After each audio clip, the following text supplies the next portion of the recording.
Prezadas e prezados, como tem muito disse-me-disse sobre se eu sou comunista ou não, eu vou dizer para você se eu sou comunista ou não sou, e de quebra eu vou falar sobre o Karl Marx aqui e as divergências que eu tenho com o Karl Marx, tá?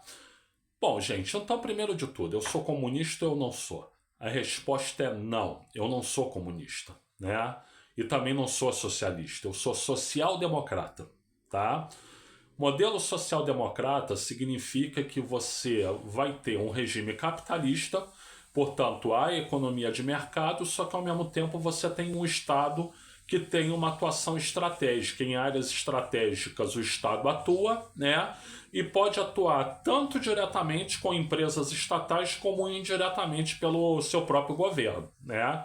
Então, o que eu acredito é isso. Você precisa ter um Estado, sim, para poder mitigar a situação dos mais pobres, né? Mas você também tem economia de mercado. O nome disso é social-democracia. Esse é o modelo que eu defendo e, portanto, não é o modelo que o Marx defendia, porque o Marx falava como modelos ideais primeiro o socialismo e depois o comunismo, tá? Bom, mas então vamos falar um pouquinho sobre a teoria do Karl Marx, né?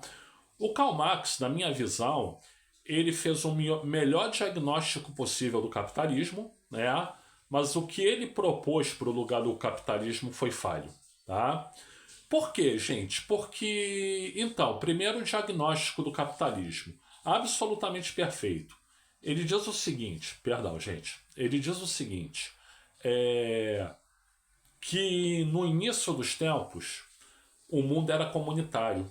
Existiam comunidades em que as pessoas viviam, se habitavam e se autoajudavam, né? Mas era um comunismo, vamos dizer assim, primitivo, né? Até que em algum momento alguém cercou uma terra e disse: isso aqui é meu. Surge a propriedade privada. Quando surge a propriedade privada, automaticamente você vai ter uma classe econômica favorecida e uma classe econômica oprimida, né? E isso foi acontecendo ao longo dos séculos, né? Com o feudalismo, por exemplo, né? Que tinha lá o sucerano, o vassalo e o funcionário do vassalo, né? Foi acontecendo depois na época renascentista também, você tinha os grandes proprietários de terra, né? E gente trabalhando para eles. Depois veio na Revolução Industrial, em que cria-se uma classe econômica chamada burguesia e que se cria outra classe econômica chamada proletariado, né? E o resumo da ideia do Marx é o quê? A burguesia explora o proletariado. É verdade? É, sem dúvida nenhuma. Então até aí o Marx está certo, né? E ele mostra até como é que é o método de exploração. O método de exploração ele chama de mais-valor ou mais-valia, como se traduz por aí, né? Então a mais-valia é o quê? Se você... O custo para fazer uma unidade produzida é 8 e aí o burguês vai lá e vende por 12, então 4 ele botou no bolso, né?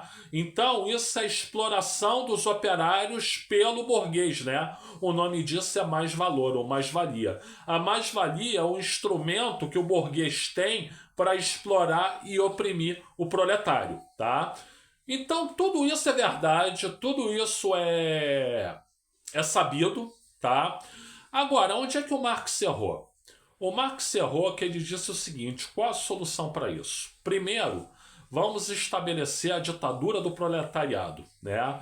Ou seja, em vez dos burgueses terem o Estado para si, não. Os trabalhadores, os proletários, eles fazem uma revolução, tiram o poder da burguesia e eles mesmos governam, né? É um primeiro momento.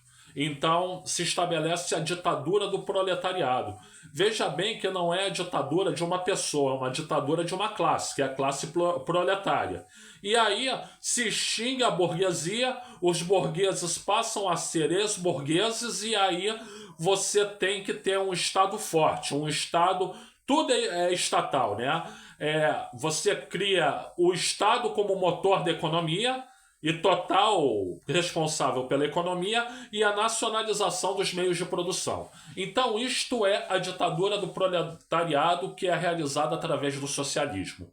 E aí ele diz que num segundo momento, mas bem mais tarde, né, quando o burguês já tiver perdido aquela consciência de classe burguesa, né?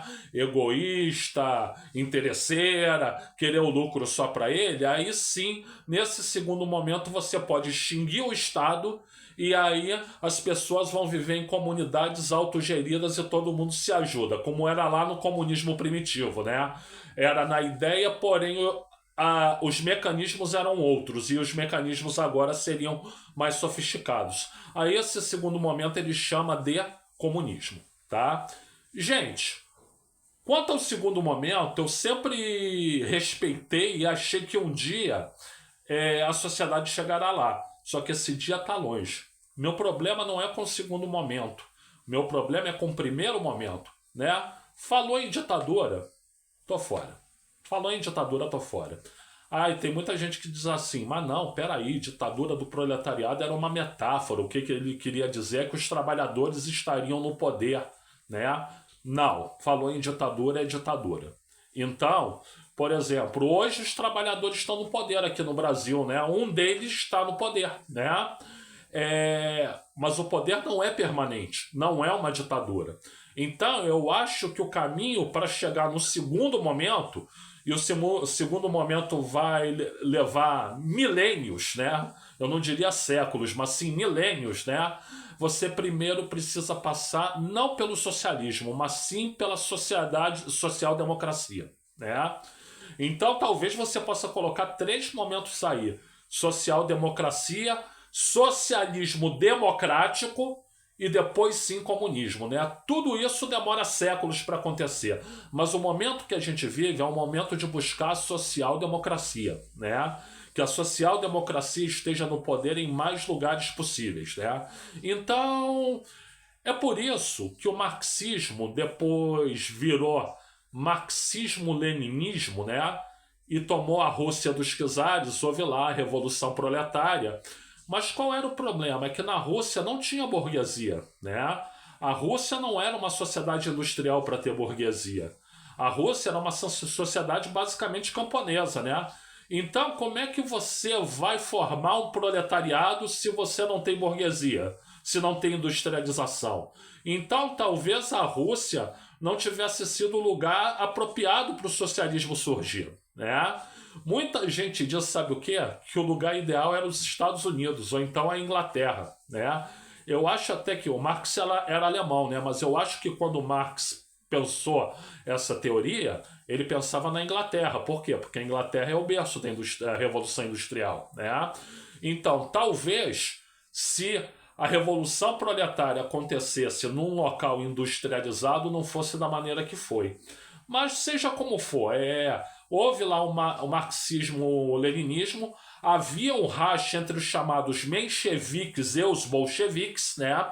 Os mencheviques são os sociais-democratas de hoje, né? E os bolcheviques eram socialistas convictos da ditadura do proletariado, né? O segundo grupo venceu, foi o que ascendeu ao poder lá na Rússia depois União das Repúblicas Socialistas Soviéticas, né?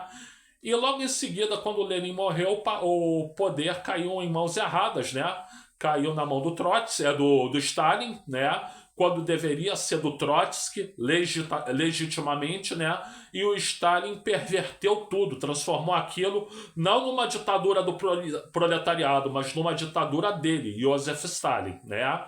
Quem quiser, veja o filme Stalin com Robert Duvall, você vai ficar horrorizada com o que esse homem é. Para mim, ele é o pior ser humano que já passou na face da Terra. Então, enfim, era isso que eu queria dizer, mas espero ter esclarecido a dúvida. Eu não sou comunista, porque acho que o comunismo não é viável para a nossa geração. Eu não sou socialista, porque eu não acredito em ditadura do proletariado, né? E não acredito em estatização, pelo menos nesse momento histórico. Eu sou sim social-democrata, né? Ou seja, um modelo híbrido entre o socialismo e o capitalismo, em que o capitalismo acontece, há o livre mercado, os consumidores têm opção.